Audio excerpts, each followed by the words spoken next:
പാകിസ്ഥാനിൽ ട്രെയിൻ തട്ടിയെടുത്ത് 100-ലധികം പേരെ ബന്ദികളാക്കി വിഘടനവാദികൾ. ഏറ്റുമുട്ടലിൽ 6 സുരക്ഷാ ഉദ്യോഗസ്ഥർ കൊല്ലപ്പെട്ടു. പെഷവാർ കൊറ്റ റൂട്ടിലോടുന്ന ജാഫർ എക്സ്പ്രസ് ആണ് ബലൂച്ച് ലിബറേഷൻ ആർമി തട്ടിയെടുത്തത്. സൈനിക നടപടി ഉണ്ടായാൽ പ്രത്യാഘാതം ഗുരുതരമാകുമെന്നാണ് ബലൂച്ച് ലിബറേഷൻ ആർമിയുടെ മുന്നറിയിപ്പ്. മനു ഭരത് ചേരുന്നു വിവരങ്ങളുമായി. മനു, എന്താണ് ഈ വാർത്തയുടെ ഏറ്റവും പ്രധാനപ്പെട്ട കൂടുതൽ വിശദാംശങ്ങളൊപ്പം ഈ ബലൂച്ച് ഇവരുടെ ലക്ഷ്യം എന്താണെന്നാണ് മനസ്സിലാക്കാൻ സാധിക്കും? ബലൂച്ച് ലിബറേഷൻ ആർമിയുടെ ലക്ഷ്യം എന്താണ്? കൂടുതൽ വിശദാംശങ്ങൾ എന്തൊക്കെയാണ് മനു? ഭവ്യ, ബലൂച്ച് ലിബറേഷൻ ആർമിയുടെ ഒരു പ്രസ്താവന പുറത്തു വന്നിരിക്കുന്നു. ഇതിൽ അവർ ഈ ട്രെയിൻ തട്ടിയെടുത്തതിന്റെ ഉത്തരവാദിത്വം ഏറ്റെടുത്തിരിക്കുന്നു. അതിൽ അവർ വ്യക്തമാക്കുന്നത് വളരെ സൂക്ഷ്മമായി നടപ്പിലാക്കിയ ഒരു പദ്ധതി എന്ന തരത്തിലാണ് ഇതിനെ വ്യാഖ്യാനിക്കുന്നത്.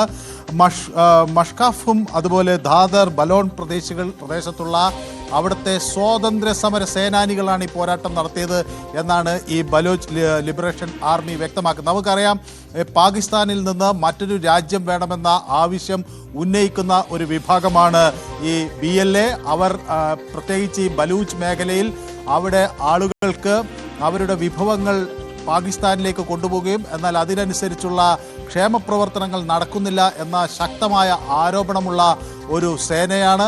മാത്രമല്ല, പാകിസ്ഥാനിൽ നിന്ന് തങ്ങളൊരു പ്രത്യേക രാജ്യമായി മാറി നിൽക്കാൻ ആഗ്രഹിക്കുന്നുവെന്ന് കരുതുന്നവരാണ്.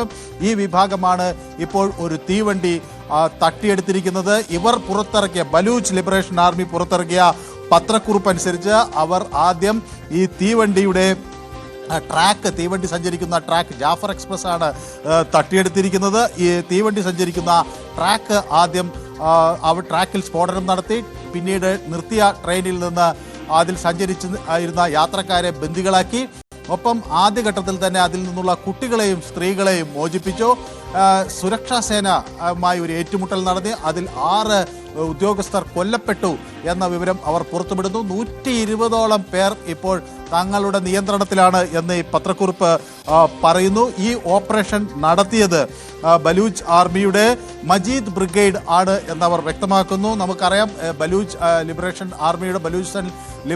ആർമിയുടെ ഏറ്റവും ശക്തിയുക്തമായ ഒരു സംഘമാണ് ഈ മജീദ് ബ്രിഗേഡ്. അതോടൊപ്പം ഈ ഫത്തേഹ് സ്ക്വാഡും ഒപ്പം തന്നെ ഈ STOS എന്നറിയപ്പെടുന്ന സ്പെഷ്യൽ ടാക്ടിക്കൽ ഓപ്പറേഷൻ സ്ക്വാഡും ചേർന്നാണ് ഈ ദൗത്യം നിർവഹിച്ചത് എന്നവർ വ്യക്തമാക്കുന്നു.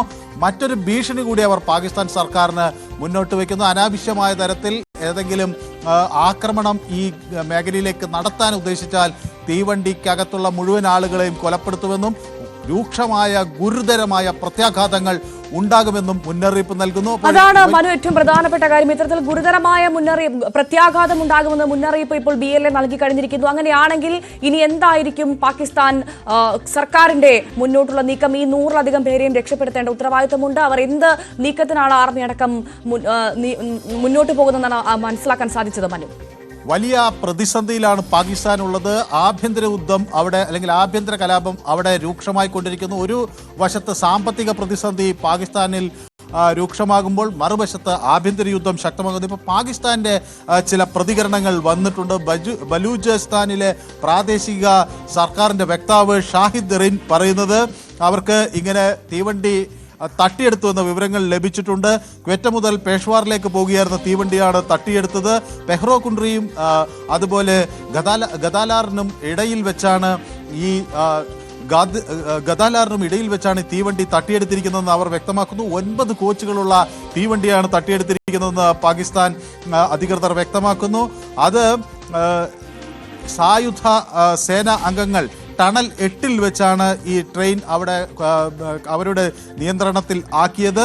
അവിടെ പാകിസ്ഥാൻ ഇപ്പോൾ അതിലെ യാത്രക്കാരെയും ജീവനക്കാരെയും പാകിസ്ഥാൻ സർക്കാർ ബന്ധപ്പെടാനുള്ള ശ്രമങ്ങൾ നടത്തുന്നു എന്നാണ് ഇപ്പോൾ അവിടെ റെയിൽവേ കൺട്രോളർ മുഹമ്മദ് കാഷിഫ് വ്യക്തമാക്കുന്നത്.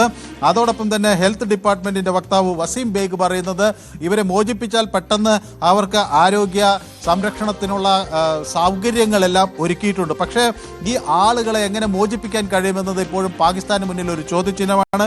നമുക്കറിയാം, 2024 നവംബറിൽ ഇതേ ബലൂച്ച് ആർമി ഒരു ചാവേർ സൈനികന്റെ സഹായത്തോടുകൂടി അവിടെ ഒരു സ്ഫോടനം നടത്തുകയും അതിൽ 26 പേർ കൊല്ലപ്പെടുകയും 62 പേർക്ക് പരിക്കേൽക്കുകയും ചെയ്ത ഒരനുഭവം പാകിസ്ഥാന് മുന്നിലാണ്. അതുകൊണ്ട് അവരുമായി ഒരു നയതന്ത്ര ബന്ധം എന്തെങ്കിലും സ്ഥാപിച്ച് ഒരു ചർച്ചകൾ നടത്തി പ്രശ്നം പരിഹരിക്കുന്നതിനായിരിക്കാം കൂടുതൽ ഒരു ശ്രമം നടത്തുക എന്നതാണ് ഇപ്പോൾ മനസ്സിലാകുന്നത്. ഏതായാലും വലിയൊരു പ്രതിസന്ധിയാണ് ഇവിടെ ഉണ്ടായിട്ടുള്ളത്. ഇത് നമുക്കറിയാം, ഒരു പർവ്വത നിരകളൊക്കെ നിറഞ്ഞിട്ടുള്ള ഒരു പ്രദേശമാണ്.